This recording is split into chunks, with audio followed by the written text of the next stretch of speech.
Welcome back, everyone, to the Therapist Confidential podcast. I'm your host, Travis Heath, and today I am really excited to welcome in our guest, Clayton Norman. This conversation, when Clayton and I have had conversations in the past, I'm never quite sure where it's going to go. That's one of the best parts about those conversations, but it always goes somewhere meaningful and interesting. What I hope to talk about today a little bit with Clayton is pushing the boundaries of traditional talk therapy. Something that he does in really interesting ways. Maybe we'll talk a little bit about the idea of subcultures in therapy, which I think can be really useful. We'll probably also talk some about just his history with therapy, his history with his formalized training, what he found useful and not so useful. And also, I think what Clayton does is really, and I use this word not as a pejorative. Those of you who know me know when I say weird, that's one of the greatest compliments I can pay. But a lot of his work is weird. It's outside the norm. Clayton can talk some about how he defines the word weird, which blew my mind a few weeks back. But I hope he might also give some advice to folks, or at least share some of his wisdom with folks who might be wanting to do something outside of the traditional therapeutic box as well. So welcome in, Clayton. Thrilled to have you. Can you tell the people a little bit about you, your background, your work, anything that feels meaningful to you? Yeah, thanks, Travis. I appreciate you having me here. So I run a private practice in Denver. I graduated with my master's in clinical mental health counseling in 2023, so pretty fresh. Part of my practice is really rooted in what I'm calling skate therapy, and that's my combination of applying some narrative therapy, some tenets of Adlerian play therapy, and skateboarding instruction. That's particularly with adolescents. So that's a big part of my work. I also have an office and, sit with clients in that space too, and not skateboard. But my work is also changed recently, and that as a kind of response to doing skate therapy, I've actually started working in the professional skateboarding industry with professional skaters too, just offering mental health support. And I also train summer camps and how to make their programs just like, a little bit of a mental health awareness perspective and how to connect kids kind of on a deeper level. My background really is 13 years in the summer camp industry before becoming a therapist. So now I'm really excited about merging all those together. So yeah, that's a little bit of what I do. No, I appreciate it. If it's all right, I'd like to start a little bit with your history and just your history with therapy. This is something you and I have talked Mm-hmm. about, and Mm-hmm. I think a lot of us have a lot of us that go on to become therapists have histories with the mental health system in one way or another. I mean, everybody has a history with the mental health system, whether they realize it or not. Some maybe more Sure. formalized and direct than others. But I'm wondering if you'd feel comfortable talking a little bit about your introduction to the mental health system and to therapists, and how that's come maybe to shape your approach now as a therapist. Sure. Well, my first experience with therapy, while I wouldn't have noted in the moment, was very influential into the work that I do now. And I first went to therapy as a teenager. I was 15 and I was getting in a lot of trouble. I was suspended from public school. I had been running away from home. I had a lot of conflict with my parents. And kind of as a last resort, my parents sent me to therapy. They weren't necessarily believers or advocates in therapy, but it was kind of just like, what are we going to do with this kid? And so I went to therapy, 15 years old. I remember sitting in the waiting room with my parents and seeing the word psychotherapy and these black decal letters across the therapist, like one of those frosted glass doors you can't see. Yeah. And it says psychotherapy on it. And I didn't know anything about what that word meant. And I saw psychotherapy and I turned to my parents and I said, psychotherapy? You think I'm a psycho now? You guys are the psychos. So I completely just, revolted against that term. And then I went into the office and I sat with this therapist and he asked me some questions. I don't remember exactly what they were, but things like, how are you today? And what do you feel like is bringing you in? And I just completely mocked him. So I didn't answer anything he said. And I remember this part very specifically. Just in my 15-year-old angsty, upset, self, I just imitated him. So he said, how are you doing? And I would say, how are you doing? I just ridiculed him. And then the session we probably made it about halfway through. and he just accepted this isn't going to work. So he said I could go outside. He called in my parents, talked to them for a second, and I never went back. So that was my initial. Well, I didn't go back until many, many years later as an adult on my own, but that was my initial experience of therapy. Very off-putting and unhelpful for me. Yeah. Thanks for sharing that story. There's a lot of vulnerability in that. And also, I think a lot of relatability for some folks who might be listening. Now, can you talk about how that experience maybe helped inform how you do the work you do now? Sure. So when I was in my 20s, I worked in a variety of settings with adolescents. I really I got into this role of mentoring and I loved it. I worked in the summer camp industry. I spent a little bit of time working with incarcerated youth. I worked in the public school system. I taught skateboarding lessons. So I was just like picking up kind of seasonal and odd jobs working with kids. And eventually I decided that I wanted to be a therapist. And it was kind of like I felt like I was able to connect with kids really deeply in all these settings, in the summer camp world and all this stuff. And then in the therapy space, all of that was gone. It was like, okay, all these cool connective things. Like I used to go bird watching with kids, and I love that. Skateboarding with kids, making art, summer camp, singing songs, doing all this creative stuff. And then there was the therapy space, and I felt so equipped to work with kids, just like mostly because I loved it.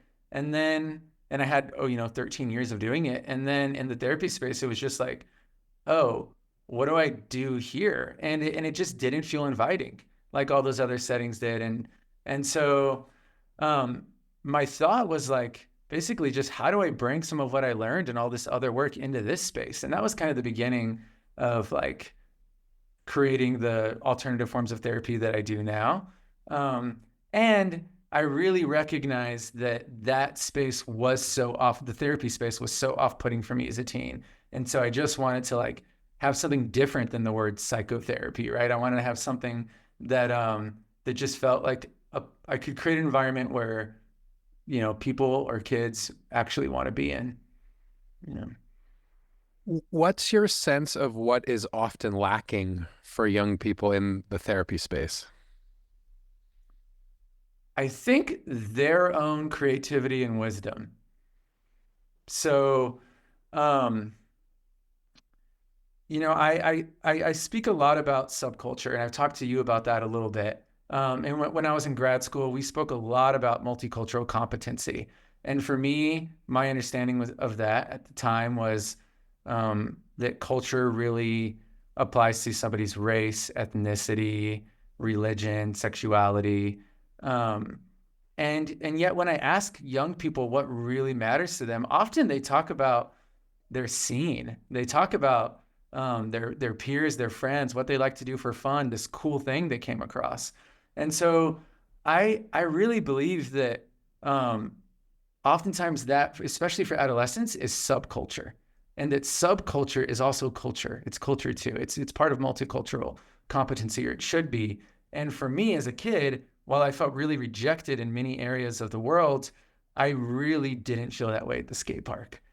And that was my subculture. I felt like I could really be myself there. No one was there to criticize my grades or my haircut or the way I dressed. And so it was just this vibrant place. And I think a lot of young kids are drawn towards these vibrant communities, and that's often their wisdom. That's like them showing up to a place that is meeting needs that the dominant culture doesn't.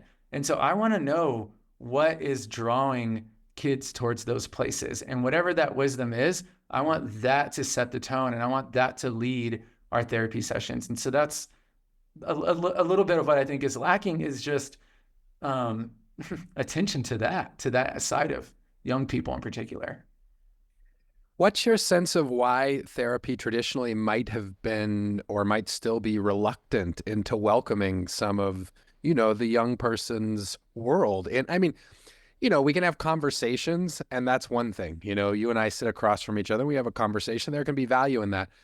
But we'll talk more about the particulars in a moment, but you're actually taking therapy in some instances to the skate park, right? Yeah. Rather than bringing the person into your environment. Like you said, you have an office and all of that, but Yeah. you're often going to the environment that the young person thrives in, that's Yes. their scene. Why do Mhm. you think therapy traditionally, and even maybe still today, is so reluctant to engage with those sorts of scenes or subcultures? It's a really good question. I think it's like partly maybe being derived from the medical model or this type of framework that we just in like seeing problems within people, just pathologizing, and that we there's still this idea of fixing rather than kind of being invited in. And I think that that's really what I'm trying to do. Um, and so I don't exactly know why that isn't catching on more. Um, but maybe the young people's just input and voice just hasn't been brought into the structure of therapy itself. Like maybe if if we just interviewed more young people, which some people have, there's some studies out there about what works for you in therapy. Usually what young people say is, I want someone like me. That's one of the main things that they'll say, something like that. Right. Right. I want someone that gets me. And so to do that, we got to get to know them. And the young people aren't just hanging out in the therapy space, they're hanging out in other places in the world. So I just want to follow that. So I don't really know why therapy field hasn't gotten there yet. But I'm interested in trying to help make it happen at least. Yeah. Yeah, maybe you're in the process of finding that out as you go. Now, Yeah. I definitely want to get into some of the specifics and actually get to the center of some of your practice with young people. Sure. But before I do that, I want to ask a couple of questions. One, so you had to go through a formalized training program. I'm guessing, and you can tell me if I'm wrong about this, I'm guessing this formalized training program didn't have like a skating practicum. I mean, it would be amazing if they did, right? Or even a practicum that encouraged, subculture, inviting subculture into the therapeutic space.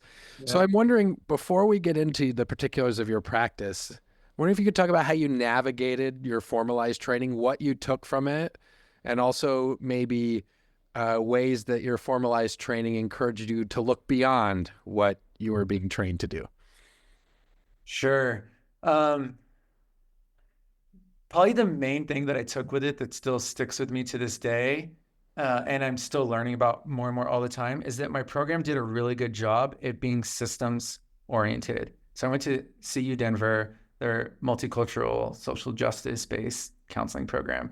And so we often look at how our different components of the system that people are living in and the environment that they're living in contributing to what they're bringing into therapy. That was really helpful. And I'm still very curious about that. And I'm still learning about that all the time. But that helps me see that problems are not specifically within people, but within cultures, within systems, and they influence people. That's been the biggest takeaway from that program. Um, Things that maybe I didn't quite get or that were challenging for me. One, and I think about this a lot, is that in a master's program, and not necessarily trying to throw shade on the program, but just something that really shocked me is that I never saw a full session of a contemporary therapy session.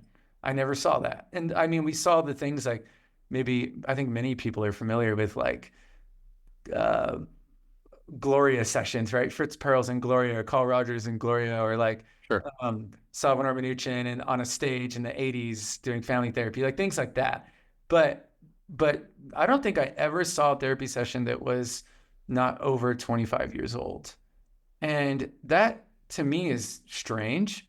And so I think I created these alternate forms of therapy because I didn't really get so much of a sense of structure of what a therapy session could really look like, the possibilities. I saw the historic therapy sessions, but it gave me a lot of room to think and conceptualize what I want a session to look like because I didn't have that many examples. We had a practicum clinic, so I got to see my peers try stuff out for the first time, but I didn't really get to see too much. And so then I just started journaling and writing and thinking, and I was like, oh, I really like these core skills of counseling.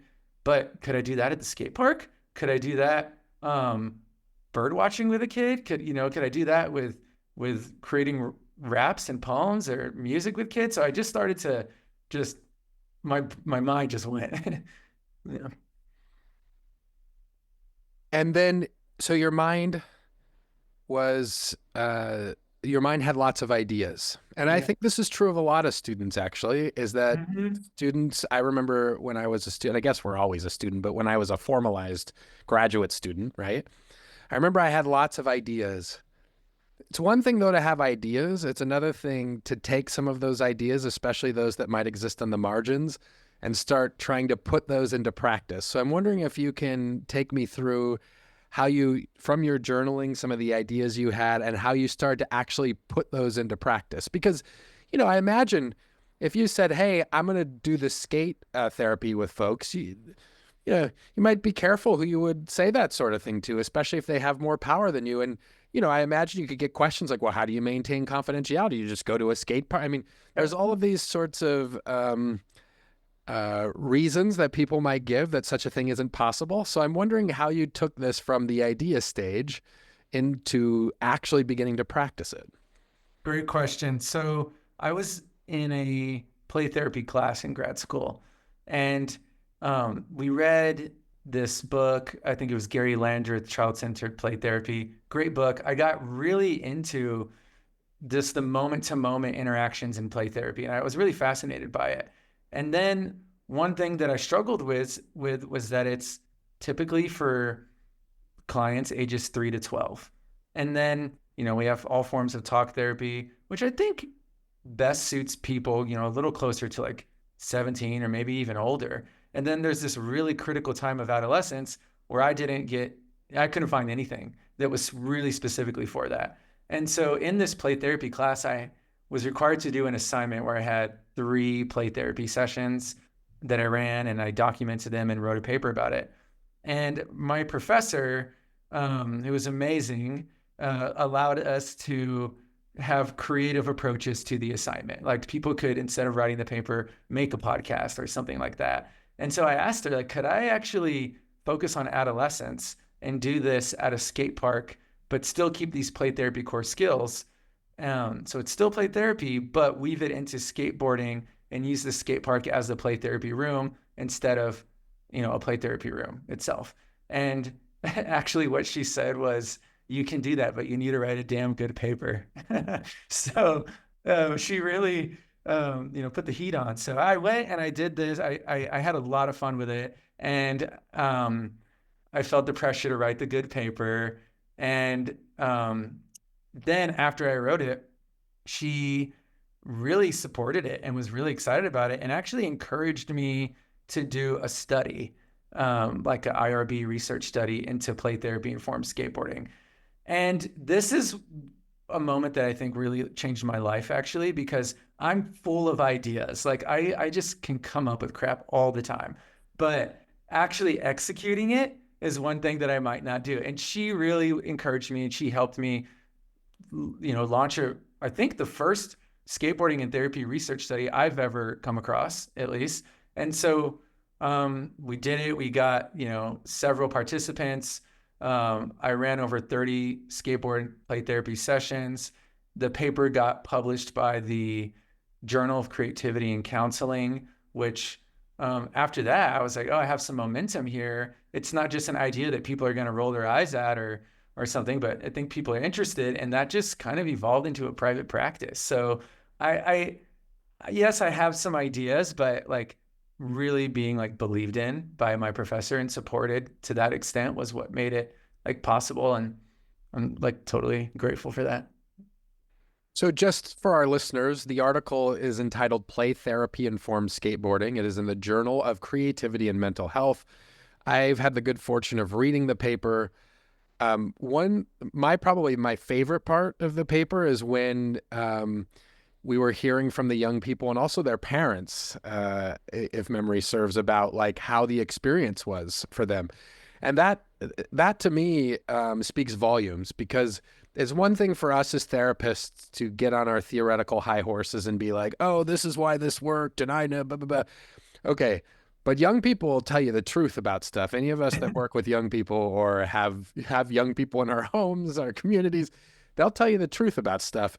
And so I thought their experiences in play therapy that they talked about in this research article were pretty remarkable. Also, hearing about the parents and what the changes they were seeing. I'm wondering if you can talk about some of the findings from that paper about the impact that this play-informed skateboarding has had. Absolutely. What was great was that there was a lot more than I expected. I went through the play therapy core skills and um, just ran skate sessions that way, but different things emerged that I didn't anticipate. One of the primary themes of play therapy informed skateboarding or skate therapy that has continually arisen is just this really potent access to metaphors, like metaphors through skateboarding that can then apply to life off the board. So I get so excited about that. And I'll tell you a story. One of the kids that I worked with came to therapy um, mostly because he was getting in a lot of conflict with friends. He was feeling bullied. He was feeling like he was losing friendships. And when we first met, he talked about it a little bit, but there wasn't it was difficult to really know where to go. He didn't have much to say. I didn't know the questions to ask. So then we would just skate. And eventually he wanted to learn how to, what we call in skating, bomb hills. So he wanted to go down big hills and gain a lot of speed and learn to work with that. And so I was trying to teach him this, and we were working with it. And he would go down this hill, and just his board would start to shake, and he would get what we call speed wobbles, where your board starts to shake really rapidly under your feet because you have too much speed, and then it just kind of hucks you off. And so he would fall on his knee and elbow pads, and he was okay, but he just kept getting speed wobbles and falling. And so one of the play therapy skills is tracking, which is really like identifying and noticing and communicating individual movements that the kids are making through their play. It's a way of helping them feel seen and valued, and that even their little moments matter. So I'm tracking while kids are skating. So I'm saying things like, oh, you're carving left, you're carving right, oh, you're slowing down. Like, I just say this stuff the whole time. It's kind of like a soccer announcer, at a game. And so he's doing this, and I'm mentioning, oh, your knees are locking up a little bit, your board's moving fast, oh, you fell. Saying that over and over again until eventually I'm suggesting, like, what if you tried something a little different? And then he realizes, oh, when I can carve and when I can really lean into the wobbles, I can get through them and I don't fall. So he learns how to do it, and he bombs a couple hills, and he just carves back and forth, rides through the wobbles, makes it out, and he figures it out. Well, a couple sessions later, he's telling me about one of his friends who invited him to a birthday party. It was a sleepover. And he was unsure if he should go. He was feeling reluctant because another friend who he had a conflict with, one of his old best friends, would also be there. And he wasn't sure if he wanted to see this person and if it would be a good idea. So we started to talk about it. And then I said, what happens when you see this friend, or when you think about this friend? What happens for you? He said, well, I get all tense. I just feel weird, kind of shaky. And I said, oh, it's almost like mental speed wobbles. It's almost, almost like speed wobbles. And he's like, yes, it's just like speed wobbles. And we kind of laughed at this, but he's like, no, really, it's like speed wobbles. And then at one point I said, would it be fair to say that anxiety is kind of like the speed wobbles of friendship? And so he really grabbed onto that. And he's like, dude, it totally is. And then so I said, I want to remember what you told me last time about how to get through speed wobbles. Can you remind me? He said, yeah, well, I have to lean in. I have to carve through it. I said, lean in. What is it like to lean in? Tell me that. And so we kept going. And eventually he just identified that if I could really lean into this, that would mean maybe talking to him, actually. Maybe I need to say I'm sorry because I said this one thing and all this kind of stuff. He really worked through this conflict, and he actually practiced it with me. So we sat next to the skate park in the grass, and he practiced talking to me like as if I was his friend. And he was really, leaning into this experience. And so he did talk to the friend, and they ended up making up. So that was one of the moments of my research study that I was really inspired by. I was like, oh my gosh, maybe this can really be helpful.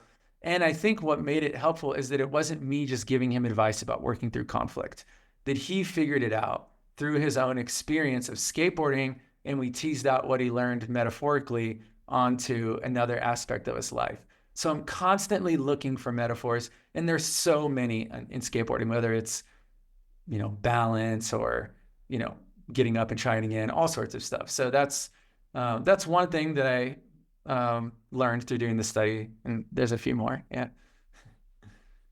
I really appreciate that example. And I love metaphors as well, but I'm struck by something in the story you just shared. I think this can be very useful just to identify metaphors that are experienced near for people, right? Mhm. Like I use those with regard to sports, if someone's into sports or music or whatever, and that can be really helpful. But I'm really struck by something here that you did. You weren't just talking about the speed wobbles. You actually experienced these alongside him first, like out Right. in the world, right? And then you were talking about them. And I'm wondering about that extra piece because it seems to me that maybe that adds an element, a richness, a something that maybe talk therapy alone doesn't always have. Sure. I think that, at least in skate therapy, it's completely practice based. So I've worked with another adolescent who was having panic attacks, particularly around going to like the medical doctors, orthodontists, things like that.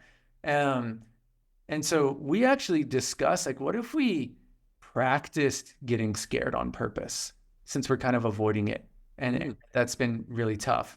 And so we practice that in skateboarding. So, oh, here's a big ramp. This is a little scary. And then as we do it, she'll um, say things like, "Hey, can I get some support here?" Or I'll notice them like taking deep breaths, like things like that. And then I can reflect back, "Hey, like I saw that you were able to ask for support when you needed it. You were able to take some deep breaths. You kind of started small and worked your way up. How does that apply to other areas?" So we're actually doing everything in real time and then finding how it can ripple out into the other areas of life. So yeah, it's very practice based. Has there been anything about this practice of skate therapy that surprised you that you may not have expected would happen for people going in? Probably the biggest one has been access to stories or narratives that I don't think I would have been able to get in like just a clinical setting talking. So, um, for instance, another story is that I worked with a kid who kind of after several sessions of trying the same thing on his skateboard, eventually got really upset, threw his skateboard, and said, "Man, I suck. My brother is so good at these, and I just suck." So I saw this window of comparing to his brother, and we sat down and I reflected that. I asked a little bit about that, and I was able to find out that this was happening in a lot of areas of life where this kid had a very talented older brother, and that he kind of, I think, carried this narrative of, my brother's so good, why should I even try? At so many things. But I don't think I would have been able to access that with especially his age if we were just talking, or if I was teaching him skills, like maybe DBT skills or something, which, can be very helpful. But if I was just teaching, I don't think I would have maybe heard that. But through the frustration in real time, it exposes stories that we're caring about ourselves when we're like put on the spot to try a trick or whatever it is. Some of those little narratives come out, and so that I didn't really expect. And so that's something that I've seen a couple times is really like access to narratives. So I think a lot of times in our profession, we're driven so much by theory, which theory is lovely, by the way. I mean, I could talk about theory for days. I think one of the challenges sometimes is to, especially as we're training people in the profession, is how do we translate that theory into practice? Now, you've already done a wonderful job in this conversation illustrating some of the practices that you actually use and how they're effective for you. I want to kind of reverse engineer this and talk a little bit more about theory and maybe, because people listening always want to connect this to theory. You did mention narrative therapy earlier. I think you mentioned like some Adlerian play therapy skills and techniques. Can I ask you to maybe connect some of your theoretical base to the practice-based stories you just shared? Sure. Um, Yeah, Adlerian play therapy has this idea that kids need these things could they call the four C's to develop, and that is like develop socially, and that's that they need to feel connected, courage to pursue relationships, that they count, that they matter, and that they're capable of taking risks.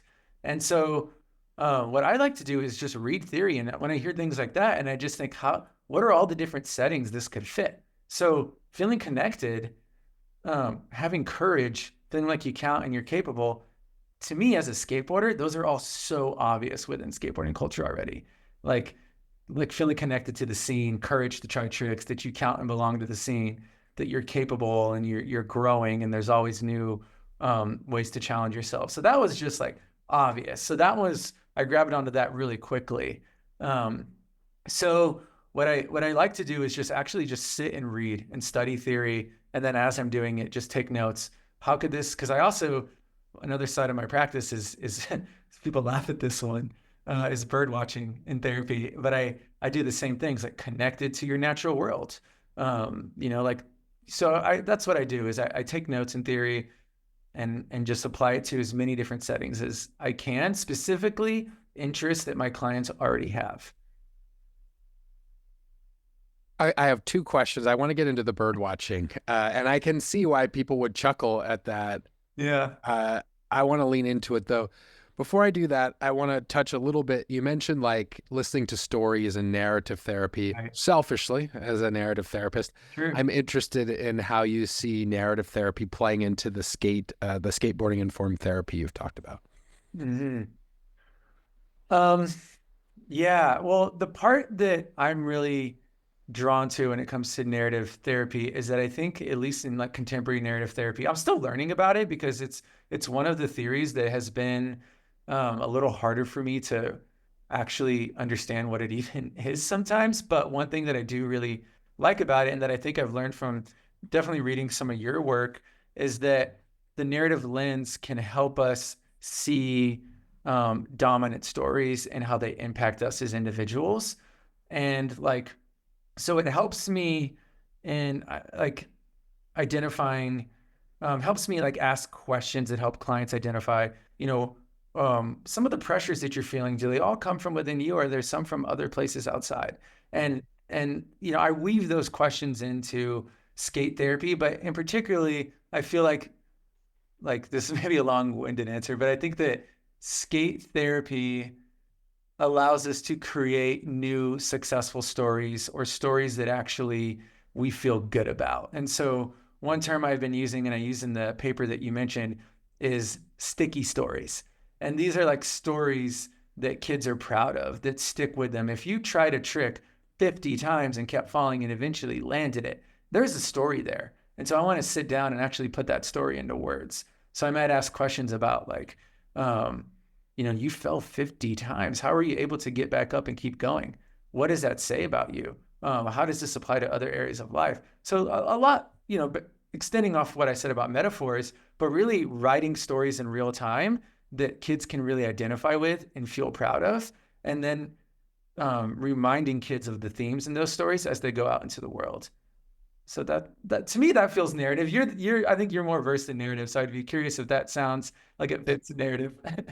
Listen, I don't know what the hell narrative therapy is either, Clayton. You said you're struggling to figure. I've been struggling for the last 20 years to figure it out. But in terms of how I make sense of this thing called narrative therapy, oh, absolutely. Yeah, that sounds very narrative. And again, what I'm struck by is there's story creation, perhaps counter story creation happening here, but not just through conversation.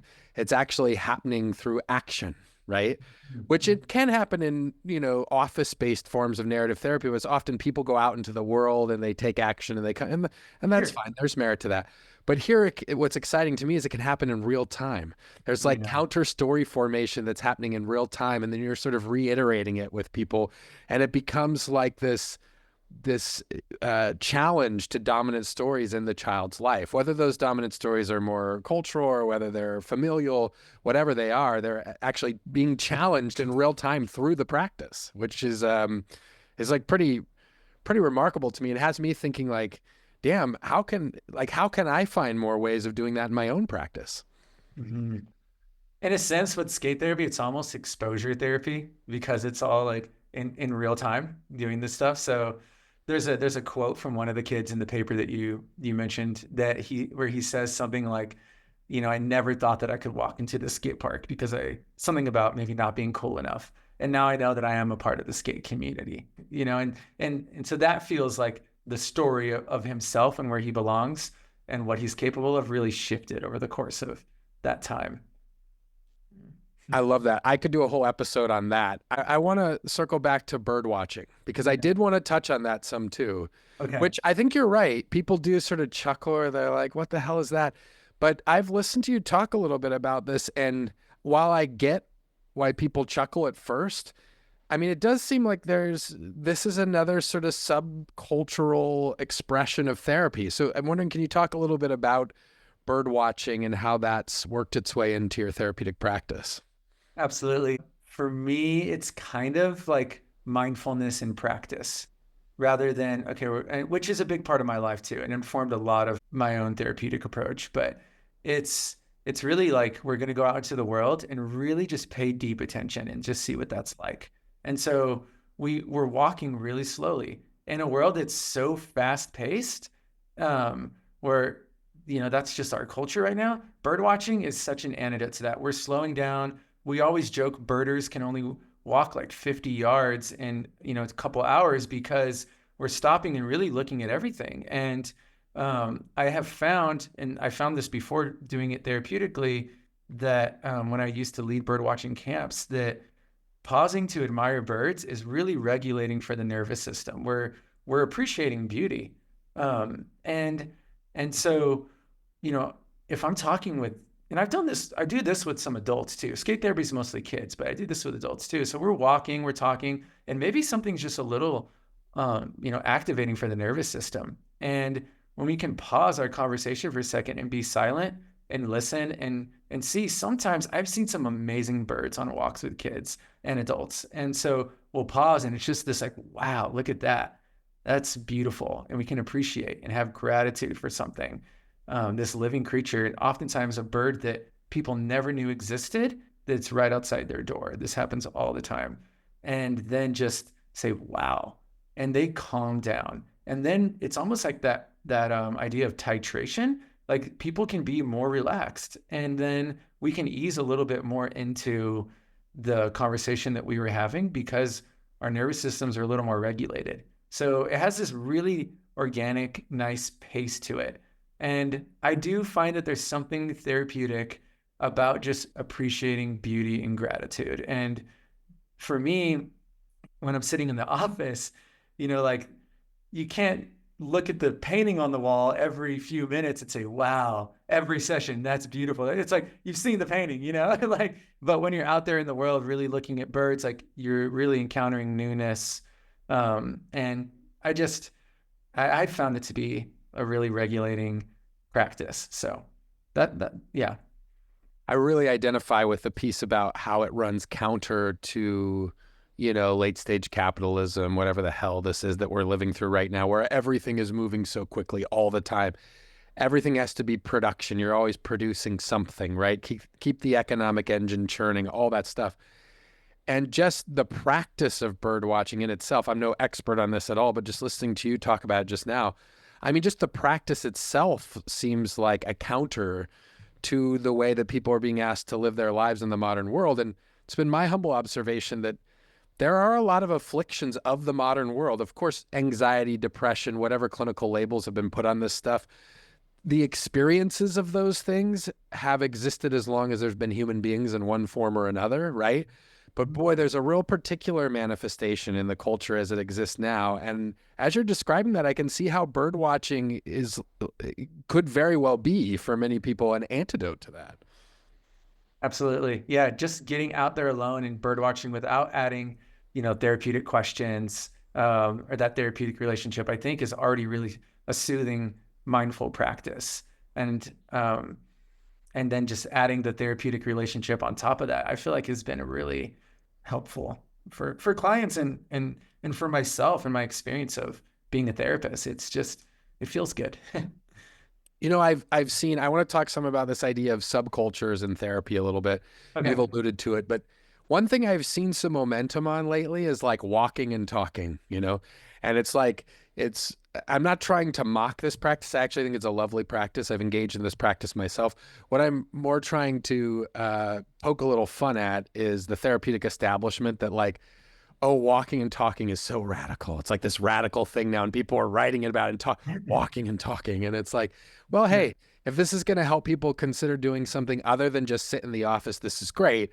But our threshold for what's radical is pretty low at this point. But I raise this because it feels like more and more people are exploring getting outside of the office, right? Wanting to Mhm. do something outside of the office, and I imagine that subcultures could play a role in that. Not that all subculture has to exist outside of a therapeutic office. Some of it could All come right. into that, right? Yeah. But I see some energy around people wanting to do things differently and maybe enter the spaces of the people they're serving. And to me, at a very basic level, that aligns with this idea of like inviting subculture into therapy that you talked about at the beginning of this conversation. I'm wondering if you could help us define a little bit more, like, what you see as subculture, and then talk a little bit more about why you think it's important to consider that perhaps as a part of the therapeutic process. Great. Yeah. I'd like to start or like to answer this question by talking about the time that when I went to the Evergreen State College for my undergrad. And while I was there, I participated in this program called Gateways for Incarcerated Youth. And it's Gateways was a program where there was a mentoring relationship between incarcerated youth and some of the college students at Evergreen. But it was more back and forth. It wasn't like the Evergreen students just mentored the youth, but it was more mutual. We went into the prisons weekly, the college students, and we set up a college class in the prison, and we all took turns leading the class, including the incarcerated youth. It was based off of Paulo Freire, popular education style model, and it was an amazing experience. And one thing that happened for me was when I first went into the prison, um, right away you could feel the culture of the space. And what I mean is like I was sitting down in the prison, just meeting some of the youth for the first time, and I just the way I was sitting, I had my legs crossed, and kind of kids and guards alike chuckled at me for the way I was sitting. There was some, well, I guess what we call like homophobic comments going around, and that was a little bit of the culture of the space. And I learned pretty quickly that like what we might call vulnerability or even just talking about emotions in a sensitive way was pretty off limits in this prison. And that was the environment. And when one of the incarcerated youth there led a class, we were studying creative writing, and he decided to lead it in hip hop and slam poetry as his medium. So this kid invited everyone to bring in raps and poems to the next session. And when like everyone was excited about this idea, all these kids in there had poems and raps and slam poems to share, and they went and shared these poems. And what I noticed was that the poems were like actually like a real emotional like sensitivity and vulnerability that kids would rap about crying themselves to sleep every night, not being able to see their loved ones, just like immense pain, really. And instead of being made fun of, like would happen on other days, they were applauded and they were hugged, and people, gave them props. And it was the same kids, the same room, the same guards in the room, the same environment, but without rap, that was so off limits to get made fun of. In the context of rap, your emotions are actually celebrated. And to me, I was like, oh my gosh, like the same people inside the container of the subculture has its own rules. It has its own norms that aren't of the rest of the walls of this place, the rest of the dominant culture. And so I saw subculture as almost, when I say wisdom, is like, maybe it's unconscious, but I think of it as like a young person's wisdom, almost like a plant growing towards the sun of like, hey, like we're moving towards what we need to be healthy. And that's a space where we actually can't talk about shit. And we can do that in rap. And so I saw that being such a helpful medium. And so in therapy, my thought is like, if a kid is already, or an adult is already drawn towards subculture, that's probably somewhere in there. If we can find it, there's some wisdom that's drawing them to that. It's serving a purpose. It's probably counter to the rules of the dominant culture. It was for me going to the skate park. And it was meeting needs that the dominant culture I was immersed in was not meeting. And so when I talk about bringing subculture into therapy as a form of multicultural competency, it's, identifying what are you drawn to? What subcultures do you like? And I'm imagining that for most people, they might not even realize it, but there is some wisdom, there's some attempt to meet a need that subculture is offering, whether it's imagination, freedom of expression, belonging, whatever it is. And so let's let that wisdom be in this session and lead from there. So I learned a lot being in that class with those kids. Yeah. I love this idea of subculture as a form of multicultural competency. I actually think that might be a more useful competency than some of the competencies that currently exist in a lot of those frames. And I can really relate as someone who has welcomed in hip hop and rap into the work that I do, that it's frankly allowed us to go places that just two people having a conversation wouldn't have allowed us to go.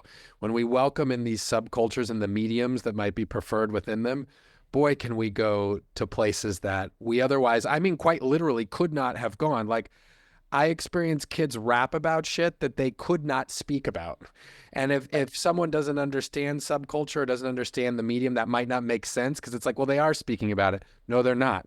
They're rapping about it, right? Yeah. This is a totally different medium, and it's welcomed in now a totally different subculture, because the subculture of two people sitting across from one another having a conversation, which, by the way, can be lovely and therapeutic. I'm not minimizing that, but I'm just saying that's a very different that's the subculture of therapy. It's not the subculture of hip hop, right? And so the idea of how we welcome those in, and I wanted near the end of our conversation to talk some about this, because I'm afraid that people might take away from this conversation if they're not careful. Well, I don't know how to skateboard, or I'm not a bird watcher, so why the hell is this useful to me? And I think then they'd miss your larger message. Of course, I'm sure people will reach out to you who are part of skateboarding culture, right? And they or do bird watch, right? And they want to know how they can bring that into their practice. Sure. But I think the majority of people probably don't do those two things or aren't familiar with those cultures. But I think your message is broader than that. It's about subculture as a whole, and how do we invite that into therapy? And I'm wondering, do you have any advice for people who are listening to this and they're like, damn, yes, this makes a lot of sense to me. The spirit of this makes sense, but am I allowed to do this? Like, how do I welcome subculture in? Like, does it respect confidentiality if you're out in the world? I mean, people probably have all these questions, and I'm wondering if you have advice for people that might be wanting to try something weird or different in terms of welcoming subculture into the therapy room. Sure. One thing that I would suggest is just taking as deep of an interest in your client's interest as you can. That's what I try to do. And so, especially working with adolescents, but also with adults, but really I really focus on this with adolescents, is whatever interests kids have, I want to spend the first couple of sessions like letting them teach me about it. And so it doesn't matter. I mean, there's been times where a kid's interest has been something like flying drones. I don't know how we're going to make that therapeutic, but I'm really going to pay deeply attention to them teaching me and show a deep interest in their world. And whatever comes out from that, maybe there's something we can grab onto and turn into something more therapeutic down the road. There's things that, like, we can do in the office, like you said, like rap. I have quite a few clients that have been really interested in Pokemon. Okay, so teach me about Pokemon. Wow, so these things, all these Pokemon have these specific set of strengths, and they can evolve and they can grow. there's so many metaphors for the growth of the human spirit in that. And we can create our own Pokemon based off ourselves with a 12-year-old and actually draw them out and make our own cards even, but that are all based off the kids' strengths as they get older. Like these are just examples, but um, there's, I think there's so much room to let that interest lead. So I would just start there, is just taking as deep of an interest as you can in what your client's interested in. So those are a few examples. Um, and asking them, how might this be therapeutic? If you don't know, maybe they do, actually. Maybe they can figure that out. And you also asked about like confidentiality in public. Yeah. I'm just upfront about all that. Like I just talk to kids, I talk to parents, hey, if we're skateboarding at a public skate park, other people will see us. Typically, therapy's a confidential relationship. I'm not going to tell anybody that we're doing therapy here. This looks like we're hanging out skateboarding. But I include that in my confidentiality disclosures, and I have a conversation with that. And there's never been a concern so far. But if there is, we'll adapt. And if going outside isn't the right thing, then we'll find a way to do stuff indoors as well. So just being authentic and upfront with people about that is what I do. So you threw this in. It was a very small point at the beginning, but I think people before we wrap up might want to hear a little bit about this because I think it's a really cool byproduct of the sorts of practices you've been building. So you are now working with some pro skateboarders, right? And I'm wondering, and I've learned a little bit about skateboarding culture through you. I didn't grow up in it, right? But this is a world where perhaps mental health hasn't always been at the forefront or easy to talk about. And now here you are sort of bringing those services to the world of pro skateboarding. Can you talk a little bit about how that's come to be in the work you're doing there? Yeah, that came to be, I think, in some ways, unfortunately, out of just a real need for it.